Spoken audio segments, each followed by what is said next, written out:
Mga lugar na hindi mo dapat languyan. Sa sobrang init ng panahon, masarap nga namang magtampisaw sa dagat o di naman kaya sa mga swimming pool.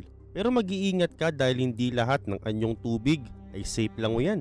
Kaya naman bilang paalala ay naghanda kami ng 10 anyong tubig na hindi mo dapat languyan. This is Arvin Polo TV. Please subscribe for more video updates. Kaya naman simulan na agad natin. Number 10. Citarum River, Indonesia. Ang Citarum River ay isang malaking ilog sa Indonesia na makikita sa pulo ng Java. Ito rin ay isa sa mga pinakamahabang ilog sa Java at sikat nga rin ito bilang isa sa mga pinakamadalas na dinadaanan ng mga basura sa buong mundo. Ito ay may habang 300 kilometro at ang Citarum River din ay nagbigay ng mahalagang supply ng tubig para sa mga komunidad sa paligid nito at ginagamit din nila ito para sa mga agrikultura at industrial. Pero ganun pa man, ito'y naging kontrobersyal dahil nga sobrang polusyon at mga basura ang palutang-lutang dito. Ang pamahalaan ng Indonesia ay nagsagawa ng mga hakbang para linisin ng ilog na ito at para na rin mapanatili ang kaayusan ng karagatan. Maraming mga proyekto at hakbang ang sinagawa para mabawasan ang polusyon at basura sa may Citarum River. Pero nakakalungkot ay tila walang pagbabago. Kaya naman patuloy itong nagiging malaking hamon para sa kalikasan at kalusugan ng mga tao sa rehiyon. Number 9. Eagle's Nest Sinkhole, Florida. Ang Eagle's Nest Sinkhole, Florida ay isang kilalang yungib sa ilalim ng lupa na makikita sa may wildlife management area sa Citrus Country, Florida, US. Ito ay isa sa mga pinakamalalim na sinkhole sa buong mundo na ginagamit ng mga divers na naghahanap ng mga makabuluhang experience sa ilalim ng tubig. Tinatawag itong Eagle's Nest dahil napakaraming agila ang nagpupugad dito. Dagdag pa ang Eagle's Nest Sinkhole din ay may lalim na umaabot ng mga 300 feet o mahigit 91 meters. Ito'y bantog sa buong mundo dahil sa kanyang taglay na stalagmites at iba pang makapigil hiningang mga formations. At may kaakibat na peligro ang paglangoy dito. At dahil dito, sila ngayon naglunsad ng mahigpit na regulasyon. Ang mga taong highly experienced cave divers lamang o pwedeng pumunta dito. Kinakailangan pa ng mga special na training at pagsusuri bago payagan ng sinuman na makapag-dive sa lugar na ito. Number 8. Bubbly Creek, Chicago. Ang Bubbly Creek ay isang kilalang bahagi ng Chicago River sa lungsod ng Chicago, Illinois, US. Ang pangalang Bubbly Creek ay nagmula sa nakaka-infection na katangian ng ilog. Ang ilog na ito ay naglalabas ng mga gas bubbles. Yun pa man, nung mga nakalipas na dekada, ang Bubbly Creek ay naging sikat dahil sa may sobrang polusyon nito. Ito ay dating ginamit bilang lokasyon para sa mga slaughterhouse at meatpacking plants, kung saan ang mga parte ng hayop ay nililinis nila at tinatapon nila ang waste sa ilog. At dahil dito ang ilog ay nagiging mabaho at polluted na. Maraming mga hakbang ang sinagawa para linisin at baguhin ang kalagayan ng Bubbly Creek. Nagsagawa sila dito ng pagsasaayos at environmental cleanup efforts para bawasan ng polusyon at maibalik ang dating ningning ng ilog. Pero hanggang sa ngayon ay tila wala pa ring pagbabago at ito'y nagdudulot pa rin ng environmental challenge para sa lungsod ng Chicago. Number 7. The Boiling Lake, Dominica. Ang Boiling Lake o mainit na lawa ay isa sa mga katangi-tanging natural attraction sa isla ng Dominica na makikita sa Caribbean Sea.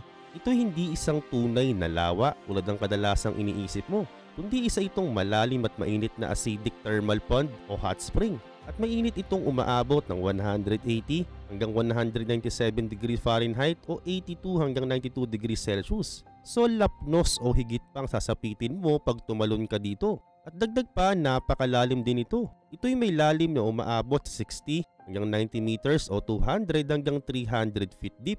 Ang Boiling Lake ay isang environmentally protected area at mahigpit na pinagbabawal ang pagtapon ng mga basura at iba pang hindi eco-friendly na gawain sa lugar na ito. Ganun pa man, ito rin ay isang katangi-tanging halimbawa ng kalikasan ng Dominica na bantog din bilang Nature Island of the Caribbean. Number 6. Hanakapay Beach, Kauai. Ang Hanakapay Beach ay isang maganda pero mapanganib na beach sa may North Shore ng isla ng Kauai sa may Hawaii, Estados Unidos. Ito ay isa sa mga lugar sa Kauai na tinatawag na Napali Coast na bantog sa kanyang kamanghamanghang kagubatan, malinaw na karagatan at mga kalupaan na napapaligiran ng mga makapigil hiningang mga bundok.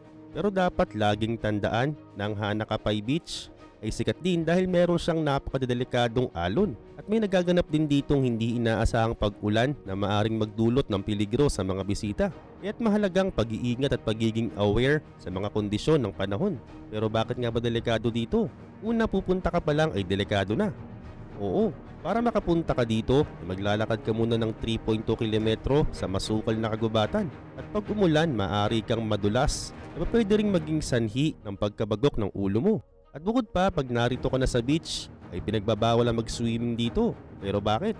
Ito'y dahil sa malalakas na alon at mga undercurrents. Unpredictable ang alon dito at sa sobrang lakas, pwede kang tangin papunta sa malalim na bahagi ng dagat.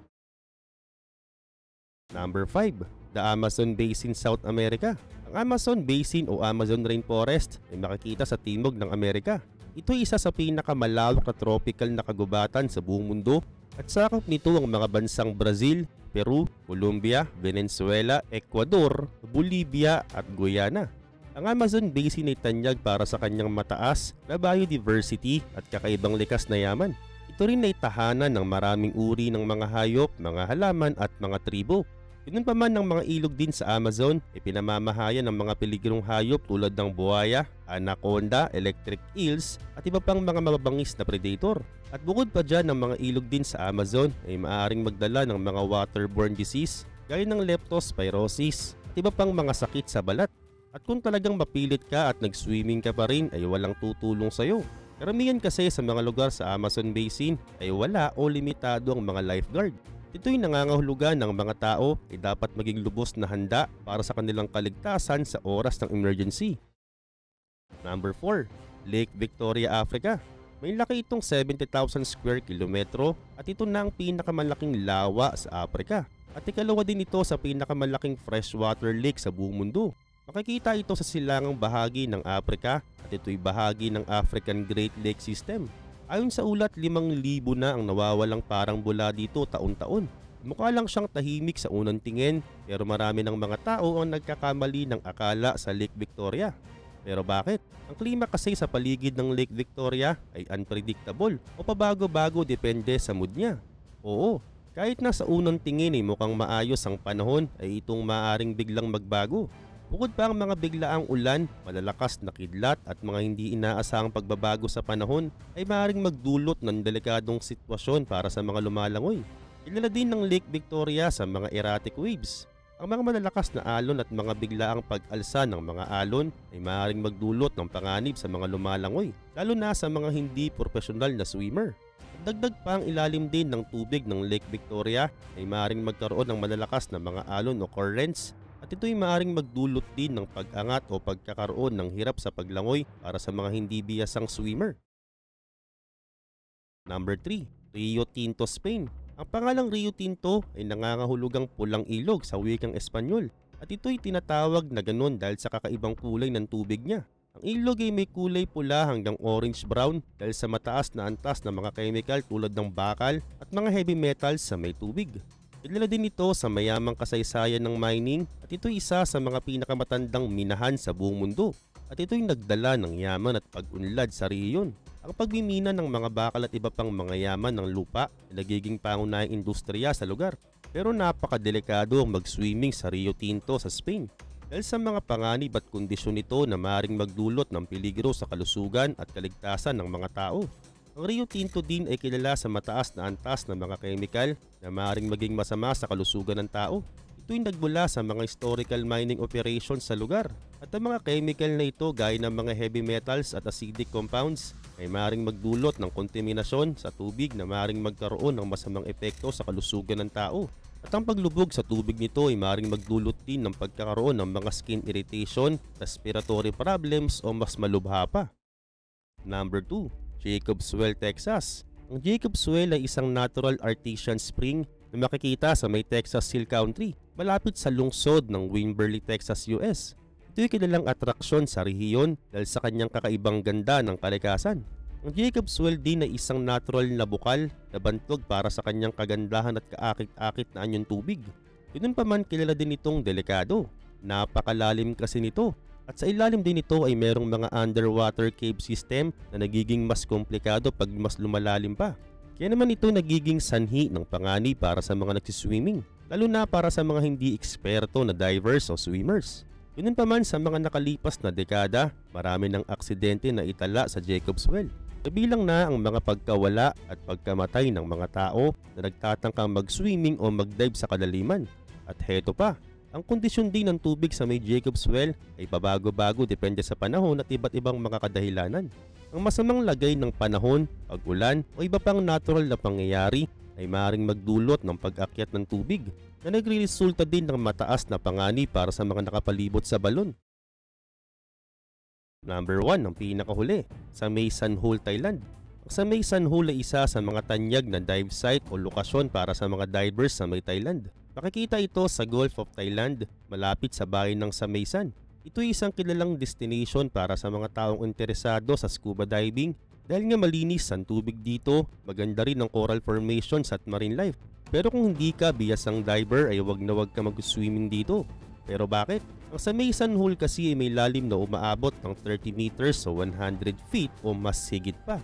At ang malalim na tubig ay nangangahulugan na pwede ka ritong mahilo, magkaroon ka ng decompression at iba pang mga komplikasyon sa mga hindi biyasa sa deep diving. At bukod pa, isa rin itong challenging dive site at karaniwang ine-experience lamang ng mga advanced na diver. Ang mga underwater cave, passage at kagubatan ay maaaring magdulot ng komplikasyon para sa mga hindi biyasa sa cave diving o mga kuweba sa ilalim.